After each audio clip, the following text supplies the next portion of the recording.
ராயன் படம் எப்படி இருக்கு அப்படின்னு பார்க்க போறதுக்கு முன்னாடி இந்த படத்தை யாரெல்லாம் பார்க்கலாம் அப்படின்னு கேட்டீங்கன்னா வயலன்ஸ் பிடிச்சவங்க மட்டும் பார்த்தா நல்லா இருக்கும்.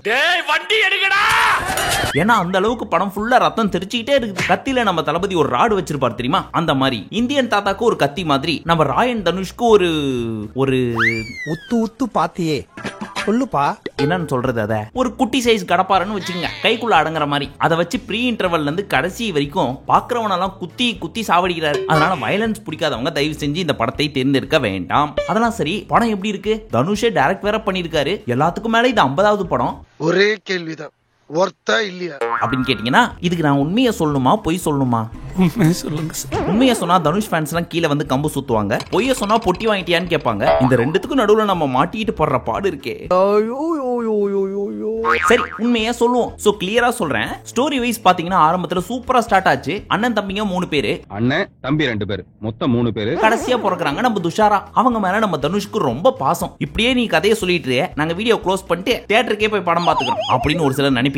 பயப்பட வேண்டாம், கதை இல்ல, இது ஒரு சின்ன பிளாட், அவ்வளவுதான். சோ ஊருக்கு போன அம்மா அப்பா திரும்பி ரிட்டர்ன் வரல. சோ தலைமை நம்ம ராயன் கையில வருது. அதுக்கப்புறம் குட்டி பசங்க எல்லாமே பெரிய பசங்களாகிறாங்க. அதுக்கப்புறம் தான் ஏழ்றையும் கூடி வருது. அதுக்கு என்ன ஏழ்றை அப்படின்றதுதான் படத்தோட கதை. இது எங்கேயோ கேட்ட மாதிரி இருக்குதே.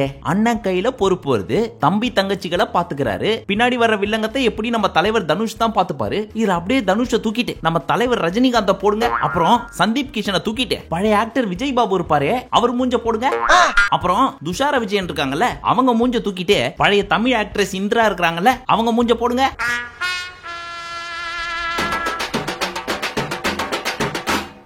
ஆனா இது நம்ம தலைவர் படம் படிக்காதவன்பா, ஊரை தெரிஞ்சுக்கிட்டேன், உலகம் புரிஞ்சுக்கிட்டேன், படிக்காதவன்பா அப்படின்னு நான் சொல்ல. கண்ண மூடி கதையை யோசிச்சு பார்த்தா லைட்டா அது வந்துட்டு போகுது. அது ஒன்றும் தப்பு கிடையாது. இப்ப இருக்க கரண்ட் சிச்சுவேஷனுக்கு புதுசா ஒரு கதை யோசிச்சு இது வரைக்கும் வராத மாதிரி எடுக்கணும் அப்படின்னா அவங்களும் பாவம் என்னதான் பண்ணுவாங்க. அது மட்டும் இல்லாம நம்ம தனுஷ் பயங்கரமான மாமனார் ஃபேன், வாய உடைச்சிருவேன், சாரி தலைவர் ஃபேன். சோ அவரை பார்த்து எத்தனை படத்துல இன்ஸ்பயர் ஆயிருப்பார். அதனால இந்த கதை லைட்டா வந்துட்டு போயிருக்கும். பட் கடுப்பாவாதீங்க, அந்த கதைலாம் கம்ப்ளீட்டா கிடையாது. அந்த மாதிரி அண்ணன் தங்கச்சி தம்பிகள் எல்லாம் ஒரு பொறுப்பா ரத்தக்கரை படியாம ஒரு நியாயமான வேலை செஞ்சு பொழைச்சி எந்த வம்பு தும்புக்கும் போகாம நாட்டை காப்பாத்தணும்னு அவசியம் கிடையாது, மூடிட்டு வீட்டை காப்பாத்துங்க அப்படின்னு சொல்லி வளர்க்க ட்ரை பண்றாரு. ஆனா படிக்காதவன் படத்துல வந்த மாதிரியே தலைவரோட தம்பி மாதிரி இங்க சந்தீப் கிஷன் ஏகப்பட்ட ஏழ்றையை கூட்டு வர்றாரு. அதனால வர்ற விளைவுகள் தான் இந்த முழு படம். இதுக்கெல்லாம் யார் காரணம் தெரியுமா?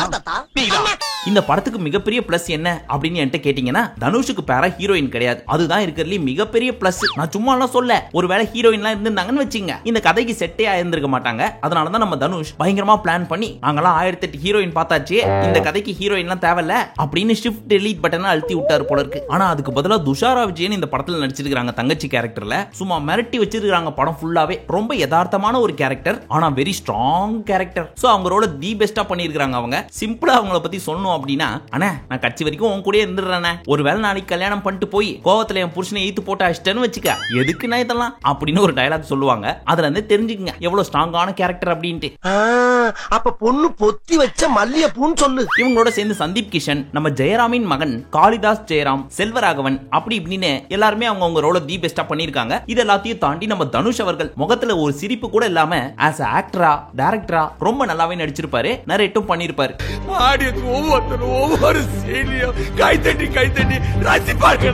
எஸ்பெஷலி படத்துல என்ன பிளஸ் அப்படின்னு கேட்டீங்கன்னா சினிமாட்டோகிராஃபி, விஷுவலி ஒவ்வொரு ஃப்ரேம்ஸுமே தி பெஸ்டா இருக்கும். டைரக்ஷன் வைஸ் நம்ம தனுஷுக்கு இது 2வது படம் அப்படின்னு சொன்னா யாருமே நம்ப மாட்டாங்க. அந்த அளவுக்கு சூப்பரா டைரக்ட் பண்ணிருக்காரு. அதெல்லாம் கண்டிப்பா தப்பே சொல்லக்கூடாது. ஒரு சில ஆக்டர்ஸ்லாம் என்ன பண்ணுவாங்க, தன்னோட 50வது படம் அப்படின்றப்போ என்னோட 50வது படத்தை அப்பேற்பட்ட ஒரு பிரம்மாண்டமான டைரக்டர் கிட்ட தான் கொடுக்க போறேன் அப்படின்னு பயங்கரமா பிளான் பண்ணி பெரிய பெரிய டைரக்டர்கிட்ட போய் பலத்த அடி வாங்கிட்டு வந்துருவாங்க. அதெல்லாம் பார்த்து நம்ம தனுஷ் அவர்கள் பயங்கரமா பிளான் போட்டு இவங்களெல்லாம் நம்பி கேட்டது போதும், நம்மளே டைரக்ட் பண்ணிப்போம் அப்படின்னு சொல்லி யார்கிட்டயும் நான் கொடுக்க மாட்டேன், நானே பாத்துக்கிறேன் அப்படின்னு பல நாள் ட்ரீம் ப்ராஜெக்ட்டை இந்த ராயன் படத்தை பண்ணி ரிலீஸும் பண்ணிட்டாரு. சரி, இப்போ ஃபர்ஸ்ட் ஹாஃப் எப்படி இருக்கு, செகண்ட் ஹாஃப் எப்படி இருக்கு அப்படின்னு கேட்டீங்கன்னா, பொய்யே சொன்னா ஃபீல் பண்ணுவேன், உண்மையை சொல்றேன். ஃபர்ஸ்ட் ஹாஃப் பொறுத்த வரைக்கும் ஆரம்பத்திலேயே அன்றுன்னு சொல்லி ஸ்டார்ட் பண்ணி கதைக்குள்ள போயிட்டாங்க. ஃபர்ஸ்ட் 20 மினிட்ஸ் அப்படியே கதையோட போயிட்டு இருக்குது. அப்புறம் வந்தாங்க இந்த அபர்ணா பாலமுரளி. சரி, இவரே இவங்களுக்கு பேரு அப்படின்னு சொல்லி முடிச்சிருந்தா பரவாயில்ல. அவங்களோட சிச்சுவேஷன், அவங்களுக்கு ஒரு அப்பா, அவங்களுக்கு சந்தீப் கிஷனுக்குமான கெமிஸ்ட்ரி, இது எல்லாத்துக்கும் மேல இவங்க 2 பேருக்கும் ஒரு சாங் அதெல்லாம் வச்சாங்களா.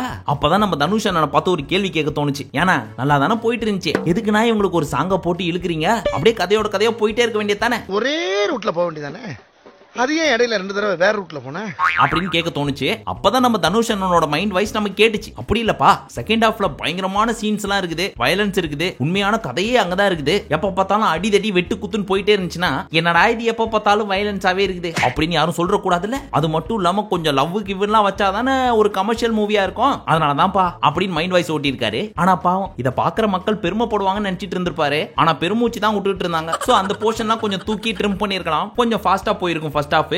சும்மா சொல்லணும்னு தோணுச்சு. ஃபர்ஸ்ட் ஹாஃப் பொறுத்த வரைக்கும் 1 மணி நேரம் 5 நிமிஷம் தான். அதுல இவங்க 2 பேரோட ரொமான்ஸ் ஒரு 10 நிமிஷம், ஃபிளாஷ் பேக் அப்படின்னு சொல்லிட்டு ஸ்டார்டிங்லயே அன்றில இருந்து ஸ்டார்ட் பண்றதுனால அது ஒரு 20 மினிட்ஸ். இப்படியே ஸ்லோவா ஸ்டார்ட் ஆகுது ஃபர்ஸ்ட் ஹாஃப். இதுல முக்கியமா எல்லாரையும் மூஞ்சி சுழிக்க வைக்கிறது என்ன அப்படின்னு கேட்டீங்கன்னா, காளிதாஸ் ஜெயராமுக்கு பயங்கரமான இன்ட்ரோ, சந்தீப் கிஷனுக்கும் பயங்கரமான இன்ட்ரோ. ஆனா நம்ம தனுஷ்க்கு மட்டும் ஒரு பிஜிஎம் கிடையாது, மாஸ் இன்ட்ரோ கிடையாது. அவர் என்னமோ தண்ணி கேன் போட வந்த மாதிரி ஓரமா நின்னு ஃப்ரைட் ரைஸ் கிண்டிட்டு இருக்காரு. எவ்வளவு கஷ்டமா இருக்கும் தனுஷ் ஃபேன்ஸுக்கு. வேதனையா இருந்தாலும் பெருமையா இருக்கு. உங்களுக்கு பெருந்தன்மை பிடிக்காதுன்னு எங்களுக்கு தெரியும்னா அதுக்காக இப்படியா? சரி, செகண்ட் ஹாஃப் எப்படி போச்சு அப்படின்னு கேட்டீங்கன்னா, அங்க இருந்தா ஆக்சுவல் கதை ஸ்டார்ட் ஆகுது. அசுரன் படத்துல வர்ற மாதிரி அப்படின்னு இறங்குறாரு நம்ம தனுஷ் அவர்கள். அப்பையில இருந்து ஆரம்பிச்சு கட்சி வரைக்கும் பாக்குறவனெல்லாம் குத்தி போட்டு போயிட்டே இருக்காரு. நானா பாவனா புள்ள குட்டி எல்லாம் இருக்குதுண்ணா அப்படின்னு குத்து வாங்கினவங்க எல்லாம் பாக்குறப்போ பரிதாபமா இருந்துச்சு. ஏன் அப்படின்னு கேக்குறீங்களா? ஏன்னா மெயின் வில்லனே எஸ்.ஜே. சூர்யா. ஆனா அவரை ரசிச்சு தான் பார்க்க தோணுது தவிர்த்து வில்லனாவே பார்க்க தோண மாட்டேங்குது. ஏன் அப்படின்னு கேட்டா, அந்த அளவுக்கு ஸ்ட்ராங்கா அவர் ஒன்னும் பண்ணலையே. அவர் பாட்டு ஓரமா தன்னோட பொண்டாட்டி சந்தோஷமா இருக்காரு. அவர் ஏன்னா குத்துறோன்னு வெறியா இருக்கிறனே அப்படின்னு தான் பார்க்க தோணுது. சோ பொதுவாவே எஸ்.ஜே. சூர்யா ஒரு படத்துல இருக்காரு அப்படின்னா அவர்ட்ட இருந்து பெருசா எதிர்பார்ப்போம். ஆனா அவருக்கு டம்மி பாவா ரோல் கொடுத்தா மக்கள் எப்படி ஏத்துப்பாங்க? உதாரணத்துக்கு எஸ்.ஜே. சூர்யாவை பார்த்த உடனே சீ இவனெல்லாம் ஒரு மனுஷனா, இவனெல்லாம் குத்தி கண்ணா பின்னான்னு கொல்லணும், அப்படிதான் சாவு அப்படின்னு கிளைமேக்ஸ்ல நமக்கு தோணணும். அதுக்கு பதிலாக ஐயோ எஸ்.ஜே. சூர்யாவை குத்துறாங்களே அப்படின்ற மாதிரி தான் இருந்துச்சு. ஐயோ தாதாடா. சாங்ஸ் வைஸ் அந்த மாஸ்டர் பீஸ் சாங் ஒன்னு இருந்துச்சு தெரியுமா, போகி போகின்னு. அது எப்படா வரும்னு காத்துட்டு இருந்தோம். ஆனா அது சம்பந்தமே இல்லாம வைக்கணுமேனு வச்ச மாதிரி இருந்துச்சு. அண்ட் இவரோட பாஸ்ட் மூவியான வடச்சென்னை, அசுரன் எல்லாம் எடுத்துக்கிட்டீங்கன்னா அந்த ஐகானிக் பிஜிஎம்னு ஒன்னு இருக்கும். அந்த மாதிரி இந்த படத்துல எதுவும் மனசுல பெருசா நின்ன மாதிரி தெரியல. பட் சிச்சுவேஷனுக்கு ஏத்த மாதிரி ஒரு சில இடத்துல நல்லா இருந்துச்சு. ஓவரால் படம் எப்படி இருந்துச்சு அப்படின்னு கேட்டீங்கன்னா, ஃபர்ஸ்ட் ஹாஃப் பொறுத்த வரைக்கும் ஒரு சின்ன போர்ஷன் மட்டும் லேகா இருந்துச்சு. மத்தபடி போர் அடிக்காம ஃபாஸ்டா போயிட்டு இருந்துச்சு. செகண்ட் ஹாஃப் பொறுத்த வரைக்கும் அங்கேயும் கொஞ்சம் லேக் இருந்துச்சு. பட் அது நமக்கு தெரியக்கூடாது என்பதற்காகவே வயலன்ஸ் அப்படின்ற பேட்ச் ஒர்க் பண்ணி அந்த லேக மறைச்சிட்டாங்க. சோ இந்த படம் தனுஷோட டைரக்ஷன்ல ஒரு ஒன் டைம் வாட்சபிள் மூவி. ஒரு நல்ல ஸ்டோரி தான். ஆனா ஸ்கிரீன் பிளே வைஸ் இன்னும் கொஞ்சம் பெட்டரா பண்ணிருக்கலாமோ அப்படின்னு தோணுச்சு. எஸ்பெஷலி இன்டர்வல் பார்ட், கிளைமேக்ஸ்லாம் இன்னும் கொஞ்சம் ஸ்ட்ராங்கா இருந்தா பெட்டரா இருந்திருக்குமே அப்படின்ற ஒரு ஃபீல் இருந்துச்சு. இதுக்கு மேல நீங்க தெரிஞ்சுக்கணும் அப்படின்னு நினைச்சீங்கன்னா தியேட்டருக்கு தான் போய் பார்த்து தெரிஞ்சுக்கணும். நீ என் கூட வாடா, ஒளிமயமான எதிர்காலத்தை காட்டுறேன். சரி, இப்போது கமெண்ட் செக்ஷனில் கம்பு சுத்துவோர்கள் சுத்தலாம். இப்போ இந்த வட சென்னை இருக்கு இல்லையா, அது ஒரு மாதிரி நெகட்டிவாவே காமிக்கிற ஒரு சில டைரக்டர்ஸ்க்கு ஒரு சின்ன கேள்வி. ஏற்கனவே சென்னை பக்கம் வர்றவங்க நிறைய பேர் பயந்துட்டு இருக்காங்க. ஐயோ அந்த ஊரா, அங்கெல்லாம் மனுஷன் இருப்பானா அப்படின்னு வெளியில இருந்து பார்த்து சென்னையே பேய் குடோன்னு நினைச்சிட்டு இருக்காங்க. அது ஏன் எப்ப பார்த்தாலும் நார்த் சென்னையை ஒரு மாதிரி நெகட்டிவாவே காமிச்சிட்டு இருக்கீங்க? எஸ்பெஷலி அந்த ஸ்லாங் லைப்பு, வைப்பு, நைப்பு அப்படி இப்படின்னு இங்கிலீஷை தப்பா பேசுற மாதிரி சென்னையில காமிக்கிறதுக்கு எவ்வளவு நல்ல இடம் இருக்குது, எவ்வளவு நல்ல விஷயம்லாம் அவங்கள்ட்ட இருக்குது. அதெல்லாம் கொஞ்சம் எடுத்து காமிக்கலாமே. அதுக்கப்புறம் இந்த வயலன்ஸ், இப்ப மோஸ்ட் ஆஃப் த மூவிஸ் எடுத்தீங்கன்னு வச்சுங்க, ரத்தம் ஆல்ரெடி நம்ம யங் ஜெனரேஷன் ரொம்ப மோசமா போயிட்டு இருக்குது. சோ அவங்க பார்த்து கத்துக்கிற மாதிரி எந்த விஷயம் இல்லைன்னாலும் கத்துக்க கூடாத மாதிரியான விஷயம் எல்லாம் படத்துல இருந்துச்சுன்னு வச்சுங்க, அட்லீஸ்ட் அடுத்த ஜெனரேஷன் கொஞ்சம் பெட்டரா இருக்கும். எஸ்பெஷலி நம்ம சென்னையை பார்த்து பயப்படுறவங்களுக்கு நீங்க நினைக்கிற மாதிரி கிடையாது. சென்னை இந்தியாலேயே 2வது சேஃபஸ்ட் சிட்டி அப்படின்னா அது சென்னை தான் அப்படின்றது சென்னையை பத்தி தெரியாதவங்களுக்கும் தெரிய வரும். சோ சென்னையை நல்லபடியா காமிங்க. எதுக்கு இவ்வளவு எமோஷனல் வரீங்க? மெட்ராஸை பத்தி நான் தானே பேசி ஆகணும்.